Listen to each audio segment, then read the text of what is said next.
Please get ready for transcription number 94. 5 seconds. Start. In the course of the discussion, it has been very ably pointed out by a large number of speakers as to how the rubber industry is in the grip of certain foreign elements and Indian monopolists at the top.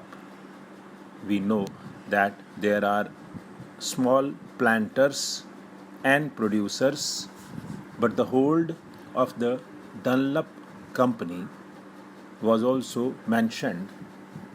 So far as the big industries are concerned, it has been their policy to capitalize the money and to put money in the reserve fund instead of utilizing such funds and profits for improvement of the working classes and for the betterment of the laborers.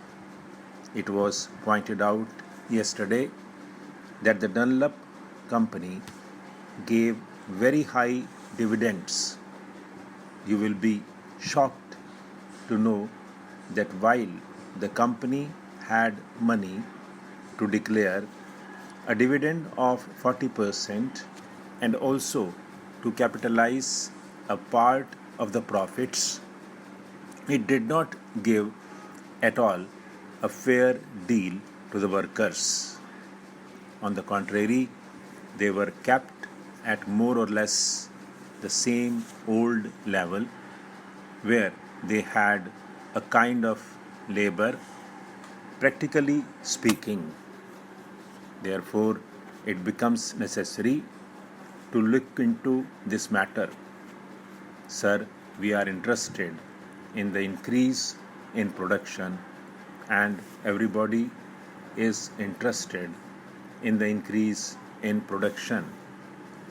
The production of rubber, coffee, or of any other essential commodities or imported commodities must undoubtedly be increased in the country, but merely by appointing a board or by taking certain powers into the government's hands or investing the board with such powers, you cannot ensure increase in production.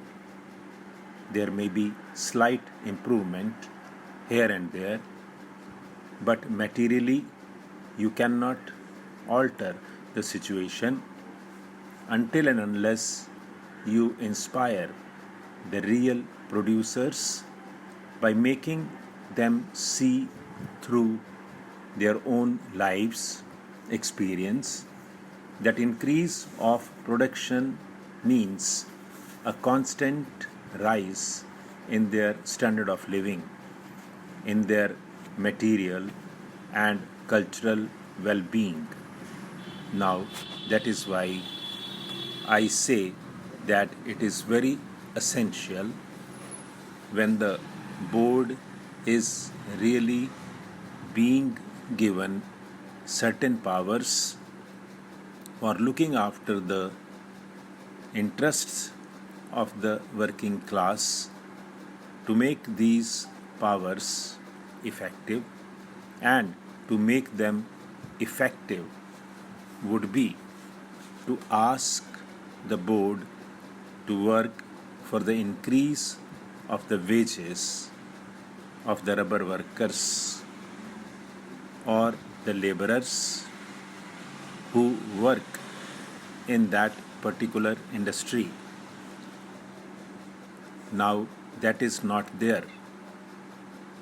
It is a very unhappy omission and a very sad omission if the intention of the bill is good. Sir, as you know, we had been told in the recent days very much about socialism, and we are not talking about socialism in its big aspects here at all. This is not our concern here. But if you at all really have such feelings, if you think that socialism is something which one has to swear by, even though the idea of socialism were first propagated 1 century ago, then give some expression to it. But we know that there will not be socialism at all under you. All that we say is, if you swear by socialism, talk about socialism, if the members of that side of the house go to some other houses and hear lectures very seriously, they should come here and tell us that they are also going to increase the wages of the workers when such measures are brought up.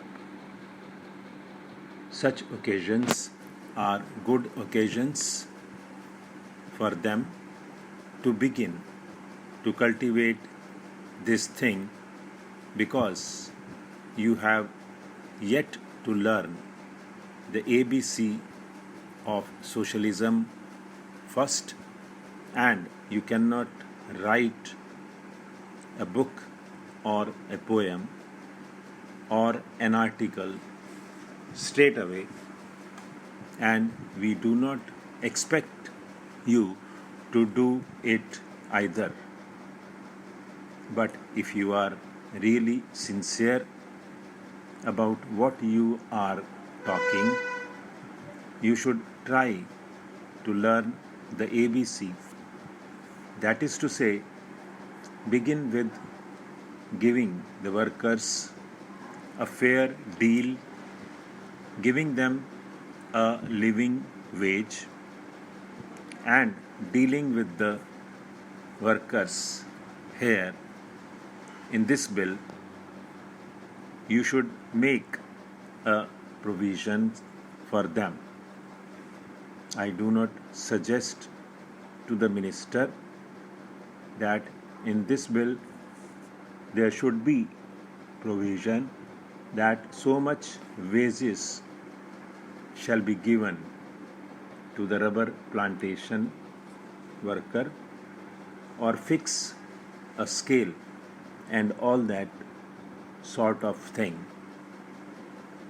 All that I have proposed in this amendment is that the board should be given that reorientation of outlook, should be given the direction that the wages have to be increased and that they have to consciously work for it. That is all that I demand in this amendment. Sir, we do not like that our workers should be exploited by the people, and he will not deny, because it has been pointed out from that side of the house also that huge profits are being amassed. They cannot spend the money. The British, who are earning out of this industry, cannot spend the money. With all their luxury and extravagance, they cannot spend that money here in this country. They send this money abroad. Even then, they retain some money in their hands.